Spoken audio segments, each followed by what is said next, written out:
How's she going, boys? Mike here. Welcome back to Grampie's workshop. I love it when you drop in the shop because you always make it a nicer day. And look at this. It worked out today too. It's a beautiful day here at the lake. Although it's the middle of September, things are cooling off. And if you look across the lake there, you can see there's some color starting to come in the trees. But I don't think we're going to get a lot of color this year because things have been so dang dry. Haven't had a drop of rain in so long. But what we're up to today is I got a call from Nova Scotia Power this week saying they're going to have a planned power outage this weekend and to do reliability improvements for the grid. So you gotta like that, right? But anyways, we're going to be without power from tonight around 11:30 until Sunday morning. So what I want to do today to get ready for that is want to make sure my generator's in good shape, my cabling is in good shape, and all the switches and plugs are working good. So that's what we're going to do today. We're going to check our emergency power backup systems here at the camp. Well, you know, way back when Nannie and I decided we were going to get this camp and build it, one of the prerequisites we had is we didn't want to be off grid. We wanted to have access to utility power. So that was one of the reasons why we chose this location, a lot of other reasons too, but we had access to utilities, power especially. Well, it was getting windy outside, so I thought I better come in the shop here so you'd be able to hear me better. We wanted to be self-reliant when we came here to the lake, so it was a little like a year or two, but Nannie's a great gardener. Next thing you know, down front there on the landing, she had a garden and she was starting to grow food down there. And then as we expanded, we made the garden out here behind the shop, and she went at that garden pretty hot and heavy there for a while. And she was able to grow us food that would last us well into January, right? Wouldn't last us all winter, but you know, well into January. And it was some good, I have to say. So that was a benefit too. But yeah, because she's a great gardener, we were able to do that. So we were getting self-reliant for our food needs. What else was there? Heat. Well, we wanted to have heat. We live in the woods, so I had sort of unlimited access to wood whenever I needed it. So I had my wood requirement looked after. What else? Self-reliance. Water. Needed water. We had the lake. We pumped out of the lake. I never ever had the lake tested to see if it was potable water or not, but there's tannin in the lake, so the water in the lake is a brownish color. Tannin is just a natural coloring that comes off decaying branches, trees, leaves, flora and fauna that decays into the lake, and the tannin is a brownish color that the water assumes from this decomposing material that goes in it. It's not necessarily bad for you. It's not a high bacteria count or anything like that. Like I say, I never had the water tested, but we don't have any beaver dams around, you know, but I'm sure there's beavers in the lake somewheres. But anyways, didn't want to consume the water, that's what I'm trying to say. So we had a well put in. So now I've got good well water, knock on wood. So I had the well water looked after. The only thing that I wasn't self-reliant on was my power. I had to rely on Nova Scotia Power to make sure that we had power 24/7. We were only here for, I don't know, a couple, 3 years maybe, and the storm blew through and we lost power for 2 or 3 days. And what happened was we lost all the food in our fridges and all the food in our refrigerators, or our freezers, I mean. So that was a wake-up call for us. We had to do something now to become self-reliant for electrical power. So I went out, bought myself a generator. Some things that I needed in the generator though was, because we had a water pump, anybody who's on a well knows if the power goes out, you have no water, and we wanted to have water because as soon as the power goes out, you have to go to the bathroom. It's just a rule. So my pump is 220 volts, so I wanted to make sure whatever my generator was that it could provide 220 volts. I wanted to make sure I could power my fridge and my freezer. I wanted to have some lights in the camp that worked. I wanted to have some outlets in the camp that worked. I wanted to be able to boil a kettle in the morning. That's a 1500 amp draw, so I had to have some pretty good service to the camp. Anyways, I did some calculating and I figured, you know, probably 4,000, 5,000 watts ought to do the camp pretty good. So then I went shopping for generators. So I found this generator, or a lot of generators that have 220 volts available on them. They have a couple of 110 circuits, and then this 220 outlet, and it's always a 30 amp service on this 220 outlet. I figured 220, I only want to have one cable running from the generator back to the camp, so the most I have to service my camp is 30 amps of service. 30 amps at 220 volts, about 6,000 watts. So I said, you know, that's, my estimate was pretty good. I'm going to get a generator between 4 and 6,000 watts. That gives me 220 volts, and I'll be laughing, right? So anyways, that's what I ended up doing. I got this generator. It has, it's a 5,500 watt generator. To get back to my point, my electrical backup system is now my 220 volt, 30 amp service generator back to the camp. And in the camp, what I did then, instead of just running extension cords everywhere, I installed a generator panel. And what the generator panel is, it's a little pony panel that goes beside your main electrical panel. And in this pony panel, there's a 3-pole switch that you can switch to either utilities or you can switch it to generator. And in this panel, there's my identified circuits in there that I run off of the generator. So I had my 220 volts going to my pump. I had the 110 circuits going to the fridges and the freezers. I had the 110 circuits going to the kettle. I had the 110 circuits going to the lamps, 110 circuits going to the outlets, things like that. So that's how I became as self-reliant out here as possible. And I have to say, it works. When Hurricane Fiona went through, we were without power for over 14 days. That's a long time, eh?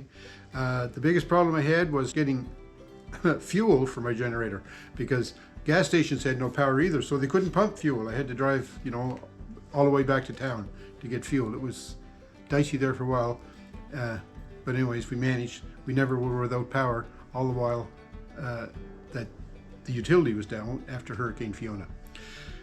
Electrical emergency power, it's an important thing to have. Even if you're in town, it's important to have your generator there just in case, because it's always nice. The power goes out, just flick a switch, go back to doing whatever you do. All right, let's go out now and have a quick look at my generator. I want to start it up. I did some service on it last spring, changed the oil, changed the battery on it, put in a new watt-hour meter, or hour meter, on it, should say. Put a new hour meter on it. So we're going to check all that over, make sure the cable's in good shape, things like that. So let's go do it. So I keep my generator in the sugar shack, and apologize for the wind noise, but that's what happens, right? So we're going to open up here.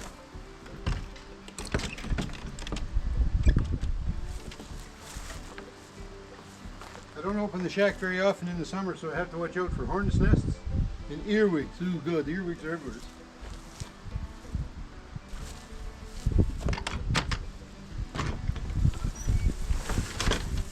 The hornets love to build nests in here.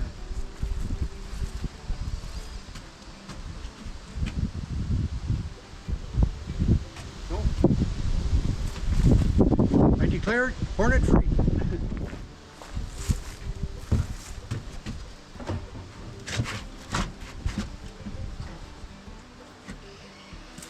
So this is where I locate the generator when I'm running it to power the camp. And this is there's a 120 volt outlet here that's good for 20 amps. There's a couple outlets here that are 120 volt good for 15 amps. And then this is the 120 240 volt that's good for 30 amps. And this is the one that I plugged my cable into. And this is my hour meter up here that I installed. And I need fuel in it. So before I do any fueling or anything like that, I'm just going to want to start it up, see if it's going to run. Whenever I stop my generator, I always shut the fuel off, let the carburetor run dry. I found that was the best way to keep the carburetor from gumming up. So right now the fuel is shut off, so I'll have to turn the fuel on, let that drain into the bowl for a little bit. I also turn the choke on full because I've had troubles before with critters getting up and around there in the throat of the carburetor. So when I close the choke, that keeps the carburetor throat clear. So we're going to make sure that the choke is on. And I started the fuel. We just let that fuel drain into the bowl for a little bit. I have my meter here and I've got my heat gun for a load.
So I think that worked good. You saw there when I was using the heat gun for a load, it was running good. When I turned the heat pump on, you could hear the generator bog down a little bit. The voltages went from about 123 to 119, so you know that's not great, not good, but not bad really. And then I measured from one side to neutral for the 220, and I had like 124, and then it was like 243, I think, between the two outside lines. So I think everything's good here as far as that goes. One of the other things I want to check is my extension cord here, make sure that everything looks good there. Plugs in good, that's great. These plugs here, what's the number on it? It's an L14 30P. It's meant to plug in. First of all, it's keyed. The ground has a little offset leg on it, so you can't plug it in backwards or wrong. But when you plug it in, you twist it a little bit, and it locks it in place so it won't fall out. So there's my female end, and that looks to be in good shape too. And just to see, make sure that it plugs in okay. This should plug in there, and it twists and it locks in that one too. So that's good. My cord looks good. I keep the cord wrapped up here in the sugar shack so that it's always handy to the generator, and it's just hanging there, so the cord looks good too. So we'll just go now check the outlet at the camp, or the plug on the camp, make sure that's all in good shape. Okay, so over here at the camp, this is my plug here. So the cover just lifts up, and you see there the female plug plugs into that, and that looks nice and clean. No bugs or critters made their home in there this summer. So I think I'm ready to plug that in too. So I'm in the camp now. This is where the electrical panel is, behind this cabinet. But when we open it up, here's my main electrical panel, the dark gray one. So we open that up, and then all the breakers are here with the identified circuits. And then above that, there's the pony panel, and here's the 3-pole switch I was talking about. This side is utility, this side is generator, and then I have these circuits here that are powered by the generator whenever the power goes out. So all I do is I come in here and flick this switch to the left to go on generator, and this is it's called a break before make switch, because we don't want to short the generator generator power to the utility power, and vice versa when we're switching back.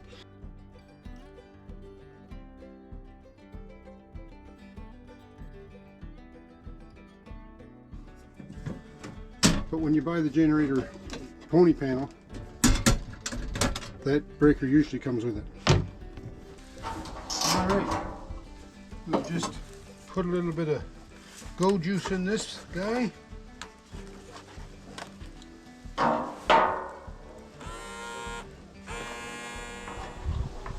Okay, that ought to do us.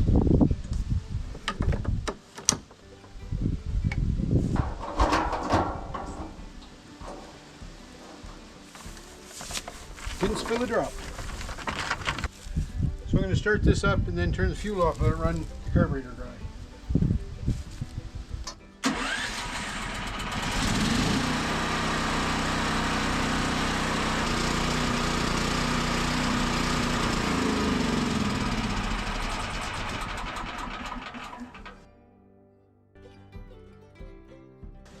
And then I'll turn the choke on again. And that's it. My generator is ready now. When the power goes out tonight, I'll just come out, start her up. Well, first thing I do is run the extension cord in, start her up, then go switch over the generator panel in the camp, and we're good to go. So that's about all there is to it. When try to be self-reliant, you do everything you can to be self-reliant, or I do anyways. And I think as far as electrical services go now, I'm pretty well self-reliant. Tonight when the power goes off, what I'm going to do is I come out here, I'll pull the generator out, start it, let that run and settle in for a little bit. While it's running, I'm going to run my extension cord here from the sugar shack over, plug it into the camp. Come back here, I'll plug it in the generator, turn on the breakers, go in the camp, flip over to utility, from utility to the generator, and we're good. So, as far as being self-reliant for power, as long as I can get access to gas, this generator fills the bill 100%. So let me know what you think of the video. Don't forget to thumbs up me. Leave me some comments too and tell me how you deal with power outages at your place. Thanks for watching, folks. Have a great week, and we'll talk to you soon.